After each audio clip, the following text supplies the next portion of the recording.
In 2013, Conrad Roy attempted to commit suicide by overdosing on an over-the-counter medication. A friend saved his life by contacting emergency services. On July 13, 2014, he was found deceased in his truck by Fairhaven police officers. The difference between the 2013 and 2014 incidents is that this time, his friend wasn't on his side.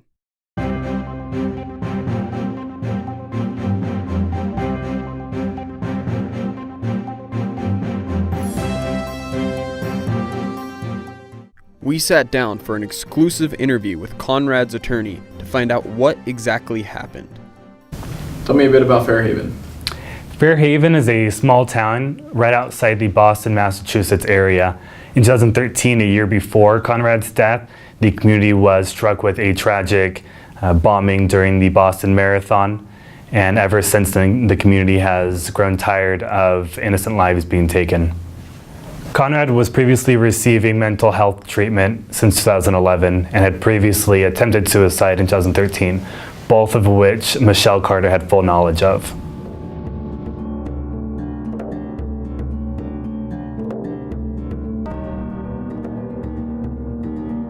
The evidence that we are dealing with here is text message conversations exchanged between Michelle and Conrad. On July 7th, there was a conversation held discussing the method in which Conrad would use to commit suicide, and they agreed on a portable generator. On July 8th, the text message conversation involved Michelle asking Conrad if he was sure about killing himself tonight. Michelle, so are you sure you don't want to kill yourself tonight? Conrad, what do you mean, am I sure? Michelle, like, are you definitely not doing it tonight? Michelle, because I'll stay up with you if you want to do it tonight. Conrad, another day wouldn't hurt. What I am doing is I'm looking at myself so negatively. Looking at myself, minuscule little particle in the face of this earth. It's no good. Trash. Will never be successful. Never have a wife. Never have kids. Never learn. On July 12th, the text message conversation was as followed. Michelle, no, you're not, Conrad. Last night was it. You keep pushing it off, and you say you'll do it, but you never do. It's always going to be the way if you don't take action. Michelle, you're just making it hard on yourself by pushing it off. You just have to do it.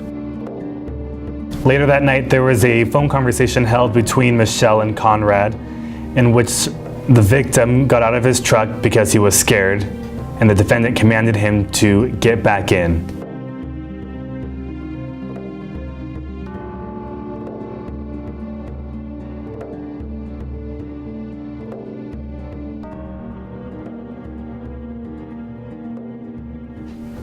This is a case of involuntary manslaughter. Michelle acted recklessly and failed to act under the reasonable person standard. Any reasonable person would have attempted to call the police or even the suicide hotline or simply attempt to talk him out of committing suicide. Michelle's reckless conduct was very evident in most of the text messages that they exchanged, more specifically when she commanded Conrad to get back into the truck. A couple interesting facts in regards to this case is that first, the defendant asked the victim to delete the text messages between the two of them, deleted several of those messages from her own phone, and after the police began investigating the victim's phone, lied about her involvement. And second, told her friend that if the police uncovered those text messages between her and the victim, she could go to jail.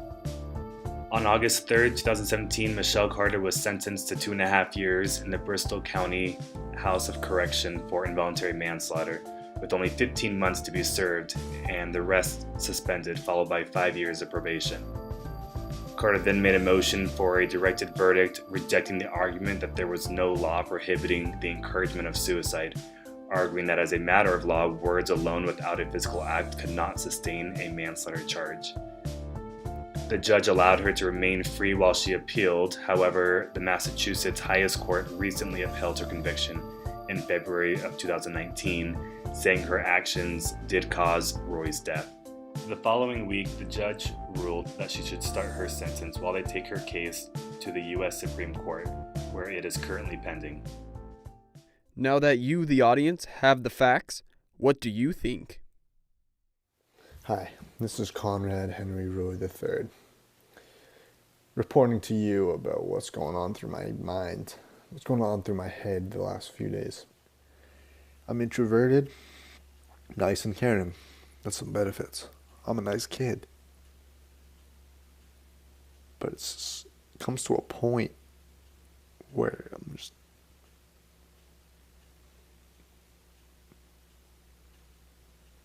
too nice.